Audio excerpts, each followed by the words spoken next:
അസ്സലാമു അലൈക്കും വറഹ്മത്തുള്ളാഹി തആല വബറകാതുഹു. ജസീനയുടെ കഥയ്ക്ക് വേണ്ടി കാത്തിരിക്കുന്ന എല്ലാ കൂട്ടുകാരോടും ഞാൻ ഒരു അനുഭവം പങ്കുവെക്കുകയാണ്. 2 ദിവസം മുമ്പ് നമ്മളൊക്കെ ഒരു വീഡിയോ കണ്ടിട്ടുണ്ടാവും, പല ആളുകളും കണ്ടിട്ടുണ്ടാവും. ഒരു ഉമ്മ ഇങ്ങനെ കരഞ്ഞ് പറയാണ്, എന്താ പറയണേ, എൻ്റെ മോനെക്കൊണ്ട് എനിക്ക് രാത്രി ഉറങ്ങാൻ വരെ പേടിയാണ്. അവനെ പേടിച്ചിട്ട് എനിക്ക് വീട്ടിൽ നിൽക്കാൻ ഭയമാണ്. രാത്രിയാകുമ്പോൾ സ്വന്തം മകനെ പേടിക്കുക. ഉമ്മ ഏതാന്നോ പെങ്ങൾ ഏതാന്നോ തിരിച്ചറിയാതെ പ്രവർത്തിക്കുകയാണ് മോന്. ഉമ്മയുടെ അടുക്കലേക്ക് രാത്രി എണീറ്റ് വരികയാണ്. ആ ഒരു കാര്യത്തെക്കുറിച്ച് ആ ഉമ്മ സങ്കടത്തോടെ പറയാണ്, ഒരാൾക്കും ഈ ഒരു ഗതി വരാതിരിക്കട്ടെ. കാരണം ആ മോനെന്ന് വെച്ചാൽ നല്ല സ്വാലിഹായ ഒരു ആലിമാക്കി വളർത്താനാണ് ഉമ്മ ഉദ്ദേശിക്കുന്നത്. ഹാഫിളാക്കാൻ വേണ്ടിയിട്ട് ഒരു കോളേജിൽ കൊണ്ടാക്കി. പിന്നെ കൊറോണൻ്റെയൊക്കെ സമയമായപ്പോൾ ആ ഒരു കോളേജിൽ നിന്ന് അവർ ലീവ് എടുത്ത് പോന്നു. അങ്ങനെ ഓട്ടോമാറ്റിക്കലി എല്ലാ വിദ്യാഭ്യാസ സ്ഥാപനങ്ങളും ഒഴിവാണല്ലോ. അങ്ങനെ പിന്നീട് ഇവന് വേറെ പല എന്തൊക്കെ പഠനത്തിലേക്കോ പണിക്ക് പോവുകയോ അങ്ങനെ എന്തൊക്കെ ചെയ്തു. ആ പഠനമൊക്കെ ഒഴിവാക്കി ഹാഫിളാക്കുക എന്നൊക്കെ പറഞ്ഞാൽ ഏതൊരു ഉമ്മാൻ്റെയും ഉപ്പാൻ്റെയും മനസ്സത്തെ ഒരു ആഗ്രഹമാണ്, എൻ്റെ മോന് അല്ലെങ്കിൽ എൻ്റെ മകൾ ഒരു ഹാഫിളാകുക അല്ലെങ്കിൽ ഹാഫിളത്താകുക എന്നൊക്കെ പറയുമ്പോൾ. കാരണം അവരെ മക്കൾക്ക് ആ ഒരു വിദ്യാഭ്യാസം ഖുർആൻ മനഃപ്പാഠമാക്കുന്നത് കൊടുത്തു കഴിഞ്ഞാൽ അവർ 40 ആളുകൾക്ക് വരെ സ്വർഗത്തിൽ കിടക്കാൻ ഒരു ചാൻസ് കൂടിയാണ് എന്നാണല്ലോ നമ്മളൊക്കെ പഠിച്ചിട്ടുള്ളത്. അപ്പോൾ ആ ഉമ്മാക്കും ഉപ്പാക്കും എത്രമാത്രം ഒരു പ്രതിഫലം ഉണ്ടാവും മകനെ ഹാഫിളാക്കിയാൽ. അങ്ങനെ ഒരുപാട് പ്രതീക്ഷയോടെ ആകാംക്ഷയോടെയാണ് ഈ ഉമ്മ മകനെ ഹാഫിളാക്കാൻ വേണ്ടി കൊണ്ടാക്കുന്നത്. പിന്നീട് പകുതി വഴിയിൽ പഠനമൊക്കെ ഉപേക്ഷിച്ച് വീട്ടിലെത്തി. പക്ഷെ പിന്നീട് കുറച്ച് ദിവസം കഴിഞ്ഞപ്പോൾ ഈ മകന് ക്യാഷിന് വേണ്ടിയൊക്കെ ആവശ്യപ്പെടുകയാണെന്ന് പറഞ്ഞു. ദീനിൻ്റെ മാർഗത്തിൽ വളരെയധികം പ്രതീക്ഷയോടെ ആകാംക്ഷയോടെയാണ് ഈ മോനെ ഉമ്മ വളർത്തുന്നത്. ആദ്യമൊക്കെ ഉമ്മ എന്തെങ്കിലും ആവശ്യത്തിനെന്ന് വിചാരിച്ചിട്ട് ക്യാഷൊക്കെ ഒരു പക്ഷേ കൊടുത്തിട്ടുണ്ടാവും. പിന്നീട് അങ്ങോട്ട് എന്തെന്നറിയില്ല, ഇവനെ കൂടെ കൂടെ ഉമ്മയോട് ചോദിക്കുമത്രേ. അതുമാത്രമല്ല, ഈ ഒരു കുട്ടി അതിൻ്റെ സ്വഭാവത്തിൽ തന്നെ മാറ്റങ്ങളൊക്കെ വന്നു തുടങ്ങി. അപ്പോൾ എന്തൊക്കെയോ മിഠായിയോ എന്തൊക്കെയോ സംഭവങ്ങൾ അവൻ്റെ കയ്യിൽ ഉണ്ടാവാറുണ്ടെന്ന് പറഞ്ഞു. അതിൻ്റെ സ്മെല്ലൊന്നും കിട്ടാതിരിക്കാൻ വേണ്ടിയിട്ട് സെൻറ്റൊക്കെ പുരട്ടിയിട്ടാണ് വീട്ടിലേക്ക് വരിക. എന്തൊക്കെയോ ലഹരി വസ്തുക്കൾ ഈ മോനെ ഉപയോഗിക്കുന്നുണ്ട് എന്നുള്ള കാര്യം ഉമ്മാക്ക് പിന്നെ മനസ്സിലാകാണ്. പഠിച്ചോനെ, എൻ്റെ കുട്ടിയെ ഞാൻ ഹാഫിളാകാൻ വേണ്ടി വിട്ടിട്ട് റബ്ബേ, എൻ്റെ കുട്ടിയുടെ സ്ഥിതി ഇങ്ങനെയാണല്ലോ. പഠനമൊക്കെ ഉപേക്ഷിച്ച് അവനിപ്പോൾ മറ്റേത് വഴിയിലാണ്. ആ ഉമ്മ ആകെ സങ്കടപ്പെടുകയാണ്. എന്നാൽ രാത്രി കാലങ്ങളിൽ അവൻ ഉമ്മയെ തേടി വരിക പതിവാണത്രേ. ഉമ്മയെ കാണണം. പക്ഷെ ഉമ്മ എന്ന നിലയിലല്ല, അവൻ്റെ എന്തൊക്കെയോ ആഗ്രഹങ്ങൾ പൂർത്തീകരിക്കാൻ വേണ്ടിയിട്ട് സ്വന്തം ഉമ്മയെ അന്വേഷിച്ച് വരിക. എന്തായിരിക്കും ആ ഒരു ഉമ്മയുടെ അവസ്ഥ? സ്വന്തം മകനെ പേടിച്ച് വാതിൽ കുറ്റിയിട്ട് കിടക്കേണ്ട അവസ്ഥ. സ്വന്തം മകനെ പോലെയല്ല അവൻ്റെ സ്വഭാവം. അപ്പോൾ അവൻ മറ്റേതൊരു മൃഗമായി മാറുകയാണ്. ഉമ്മയെ തിരിച്ചറിയുന്നില്ല. ഇതെൻ്റെ പെറ്റ് ഉമ്മയാണ്, എന്നെ പോറ്റി വളർത്തിയ ഉമ്മയാണെന്ന് ഈ മകന് മനസ്സിലാകുന്നില്ല. അവന് ഉമ്മയെ തേടി വരികയാണ്. ശരിക്കും ഈ ഒരു വാർത്ത കേട്ടപ്പോൾ നെഞ്ച് പൊട്ടിപ്പോയിട്ടോ. കാരണം നമ്മൾ ആകാംക്ഷയോടെ പ്രതീക്ഷയോടെ പോറ്റി വളർത്തുന്ന നമ്മളെ മക്കൾ ലഹരിക്കടിമയാകുക, മയക്കുമരുന്നിന് അടിമയാകുക ഒക്കെ പറഞ്ഞാൽ നമുക്ക് എന്തായാലും പഠിച്ചോനെ അല്ലാ കൈവിട്ട് പോയല്ലോ എൻ്റെ മോന് എന്നുള്ള രീതിയിലായിരിക്കുമല്ലോ. ആ ഉമ്മ കരഞ്ഞ് പറയണ ഒരു വീഡിയോ കണ്ടപ്പോൾ സത്യം പറഞ്ഞാൽ നെഞ്ച് പൊട്ടിപ്പോയിട്ടോ. അത്രക്കും സങ്കടകരമായ ഒരു അവസ്ഥയാണ് ഉമ്മാൻ്റെത്. ഉമ്മ വിളിക്കുകയാണ്, എൻ്റെ പൊന്നു മോനെ, എൻ്റെ പൊന്നു മോനെ. ആരൊക്കെ തന്നെ സമൂഹം തള്ളിക്കളഞ്ഞാലും ഈ ഉമ്മ ഇനിയും സ്വീകരിക്കാൻ തയ്യാറാണ്. കാരണം ആ മകനെ ഇപ്പോൾ കാണാനില്ലെന്നാണ് പറഞ്ഞത്. ഒരുപാട് മയക്കുമരുന്നുകളൊക്കെ ഉപയോഗിച്ച് എന്തൊക്കെയോ ആയിത്തീർന്നു അവന്. മയക്കുമരുന്ന് ഉപയോഗിക്കുന്നവർക്ക് സ്വാഭാവികമായിട്ടും കണ്ടുവരുന്ന ലക്ഷണങ്ങൾ എന്തൊക്കെയെന്ന് വെച്ചാൽ അവർ വെളിച്ചം ഒരിക്കലും ഇഷ്ടപ്പെടില്ല. ഇരുട്ടിനുള്ളിൽ ഇരുട്ട് മാത്രം അവർക്ക് ഇഷ്ടമായിരിക്കും. വെളിച്ചത്തേക്ക് ഇറങ്ങാൻ പകൽ സമയങ്ങളിൽ അതൊന്നും അവർക്ക് ഇഷ്ടമല്ല. അതുപോലെ തന്നെ ആ ഉമ്മ പറയുന്നതെന്ന് വെച്ചാൽ എൻ്റെ മകൻ ഒരു ലൈറ്റ് ഇടുമ്പോൾ ദേഷ്യമാണ്, എൻ്റെ നേരെ കയർക്കും. അതുപോലെ തന്നെ ഒരു തൊട്ടടുത്തുള്ള വീട്ടിലുള്ളൊരു കുഞ്ഞു മോള് കയറി വന്നത്രേ അവർ വീട്ടിലേക്ക്. കയറി വരുമ്പോൾ ഈ കുട്ടിയുടെ കാലിൽ ഒരു വെള്ളിപ്പാദസരമാണ് ഉണ്ടായിരുന്നത്.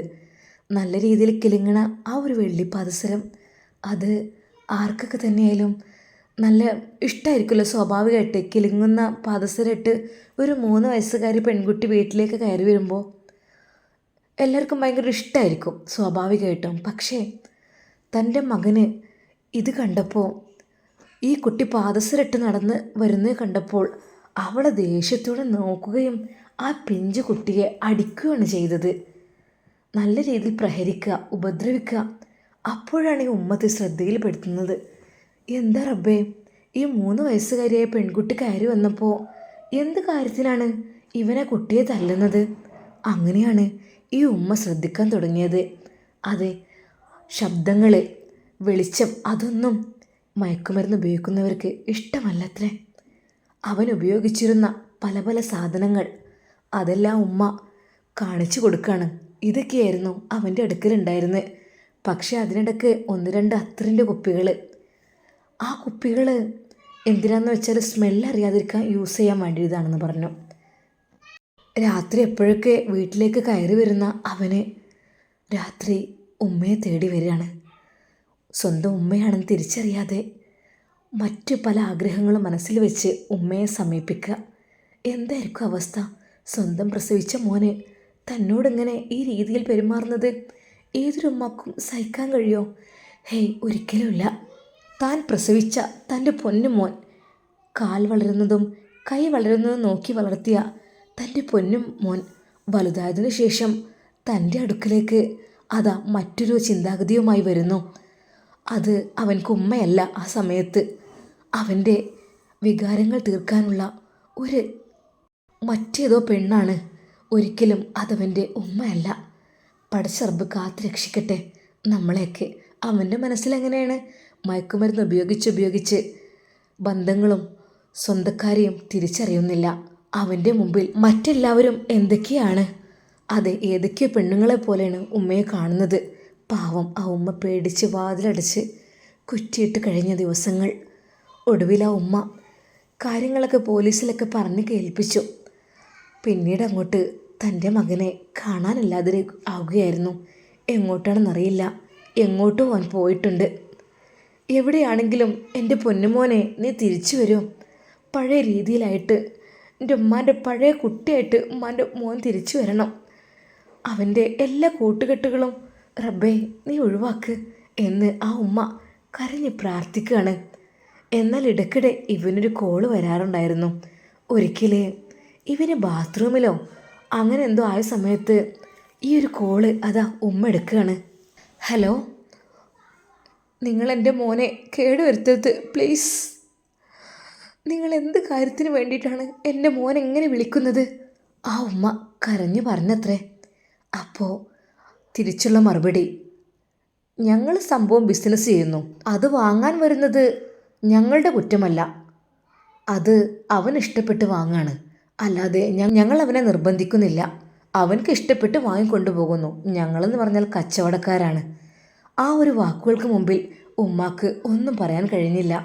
കാരണം ഒരു പ്രാവശ്യം ലഹരി ഉപയോഗിച്ചു കഴിഞ്ഞാൽ, മയക്കുമരുന്ന് ഉപയോഗിച്ചു കഴിഞ്ഞാൽ പിന്നീട് അതങ്ങോട്ട് അതിന് അഡിക്റ്റായി മാറുകയാണ്.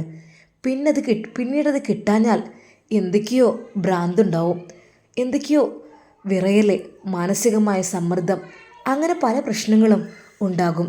പിന്നീട് അങ്ങോട്ട് അവരതിന് അടിമയായി തീരുകയാണ്. അതിങ്ങനെ ലഹരി ആസ്വദിച്ച് അതിൽ മനം മയങ്ങി നിൽക്കുക, ജീവിക്കുക, അതാണ് അവർക്കിഷ്ടം. അത് നഷ്ടപ്പെട്ട് കഴിഞ്ഞാൽ, അത് കിട്ടാതെ ഇരുന്നാൽ അക്രമാസക്തരാവും. ലഹരിക്കടിമയായ മക്കളൊക്കെ അങ്ങനെയാണ്. എന്തൊക്കെ തന്നെയാലും പടച്ച റബ്ബ് ആ പൊന്നു മോനെ ആ ഉമ്മാക്ക് തിരിച്ചു കൊടുക്കട്ടെ. ഒരാൾക്കും ഇങ്ങനൊരവസ്ഥ ഇല്ലാതിരിക്കട്ടെ. സ്വന്തം മകനെ ഭയന്ന് ആ വീട്ടിൽ കഴിഞ്ഞിരുന്ന ആ ഉമ്മ ദീനിയായി മകനെ പഠിപ്പിച്ച് സ്വാലിഹായൊരു മകനാക്കണം എന്നാഗ്രഹിച്ച ആ പൊന്നുമ്മ, റബ്ബേ വല്ലാത്തൊരവസ്ഥയിലാണ് ആ ഉമ്മ ഇപ്പോൾ. മകൻ നഷ്ടപ്പെട്ട വേദനയും മകൻ ലഹരിക്കടിമയായ ആ ഒരു സങ്കടവും എല്ലാം കൂടി അവർ സോഷ്യൽ മീഡിയയിൽ വന്ന് കരഞ്ഞു പറയുകയായിരുന്നു.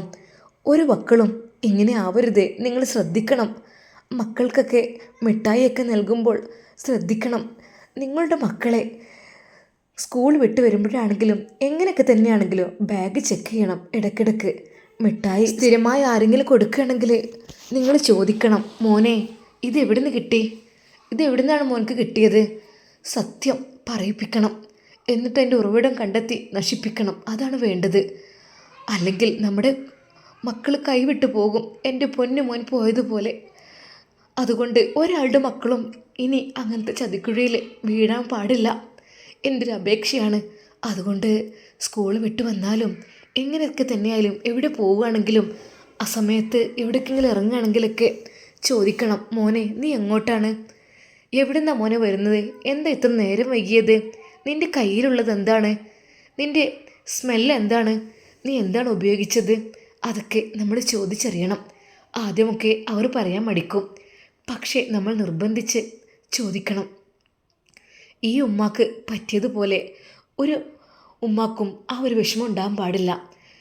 ആ ഉമ്മ നമ്മളോടൊക്കെ പറയുകയാണ്, എല്ലാവരും ശ്രദ്ധിച്ചോളി, എല്ലാവരുടെയും മക്കളെ എനിക്കുണ്ടായ അനുഭവം ഒരാൾക്കും ഉണ്ടാകാൻ പാടില്ല. അതുകൊണ്ട് മക്കളെ നല്ല രീതിയിൽ ശ്രദ്ധിക്കുക. പടച്ച റബ്ബ് കാക്കട്ടെ. ഹാഫിളാകാൻ ആഗ്രഹിച്ചതായിരുന്നു എൻ്റെ കുട്ടി, ആലിമായ കുട്ടി. അവരെ നല്ല രീതിയിൽ അൽമ പഠിപ്പിച്ച് ഉന്നതനാക്കാൻ ആഗ്രഹിച്ചതായിരുന്നു. പക്ഷേ അതിനിടക്ക് അതെല്ലാം ഇല്ലാതെയായി പോയി. പിന്നീട് അവൻ ലഹരിക്ക് അഡിക്റ്റായി മാറുകയായിരുന്നു. റബ്ബേ, ഒരാൾക്കും ഈയൊരു വിധി വരുത്തരുതേ അല്ലാ. പടച്ച റബ്ബേ, ആ ഉമ്മക്ക് നഷ്ടപ്പെട്ട പൊന്നുമോനെ നീ പെട്ടെന്ന് തന്നെ പഴയ രീതിയിലാക്കി തിരിച്ചു കൊടുക്ക്. ആ ഉമ്മ കരഞ്ഞ് പ്രാർത്ഥിക്കുന്നത്, കരഞ്ഞ് പറയുന്നത് കേൾക്കുമ്പോൾ എൻ്റെ പൊന്നുമോനെ ആരൊക്കെ ഉപേക്ഷിച്ചാലും എന്തൊക്കെയായാലും എൻ്റെ പൊന്നുമോനെ ഉമ്മ കാത്തിരിക്കുകയാണ്. ഉമ്മ ഇവിടെ ഉണ്ട്. ഉമ്മാൻ്റെ പൊന്നുമോനെ 2 കൈകളും നീട്ടി സ്വീകരിക്കാൻ പഴയ എൻ്റെ പൊന്നുമോനായി നീ തിരിച്ചു വരണം. ഉമ്മ കാത്തിരിക്കുകയാണ്.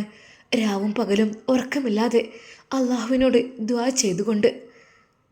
ആ ഉമ്മയുടെ വാക്കുകൾ കേൾക്കാനിടയായപ്പോൾ അത് നിങ്ങളുമായി ഒന്ന് പങ്കുവെക്കണമെന്ന് എനിക്ക് തോന്നി. അള്ളാഹു സുബ്ഹാനഹു വതആല നമ്മുടെ മക്കളെല്ലാവരെയും കാത്തുരക്ഷിക്കട്ടെ. അതാണായാലും പെണ്ണായാലും. പെൺകുട്ടികളായാൽ പല രീതിയിലും വഴി തെറ്റിപ്പോകുന്നു. പിന്നീട് നമ്മുടെ ജസീനയിലെ കഥ പോലെ, ജസീന എന്ന കഥാപാത്രം അതൊരിക്കലും ഒരു സാങ്കല്പിക കഥയല്ല, ശരിക്കും ഉണ്ടായ അനുഭവമാണ്. പക്ഷെ ചെറിയ രീതിയിൽ ആ പേരിൽ മാറ്റം വരുത്തി. അവൾ എല്ലാം മറന്നുകൊണ്ട് ഒരു നിമിഷത്തെ സ്നേഹത്തിന്, സുഖത്തിന് വേണ്ടി അത് അന്യമതക്കാരൻ്റെ കൂടെ ഒളിച്ചോടുകയാണ്. പക്ഷേ അവൻ്റെ ചിന്ത മറ്റൊന്നായിരുന്നു. അവളെ താലി കെട്ടി കൂടെ പാർപ്പിച്ച് കുറച്ച് ദിവസം കഴിഞ്ഞാൽ അവളെ വിൽക്കണം, അവളെ വിറ്റെനിക്ക് പണം സമ്പാദിക്കണം. അതായിരുന്നു അവൻ്റെ ലക്ഷ്യം. നമ്മുടെ കഥ ഒരിക്കലും ഒരു കളവല്ല, യഥാർത്ഥ സംഭവമാണ്. നമ്മുടെ ആൺമക്കൾക്കും പെൺമക്കൾക്കൊന്നും ഈ രീതിയിലുള്ള ഒരു ബുദ്ധിയും തോന്നാതിരിക്കട്ടെ. പടച്ച റബ്ബ് എല്ലാ മയക്കുമരുന്നിനെ തൊട്ടും ഇങ്ങനെയുള്ള ഒളിച്ചോട്ടങ്ങളെ തൊട്ടും എല്ലാം കാത്തു രക്ഷിച്ച് അനുഗ്രഹിക്കട്ടെ. ആമീൻ യാ റബ്ബൽ ആലമീൻ. അസ്സലാമു അലൈക്കും വറഹ്മത്തുള്ളാഹി തആല വബറകാതുഹു.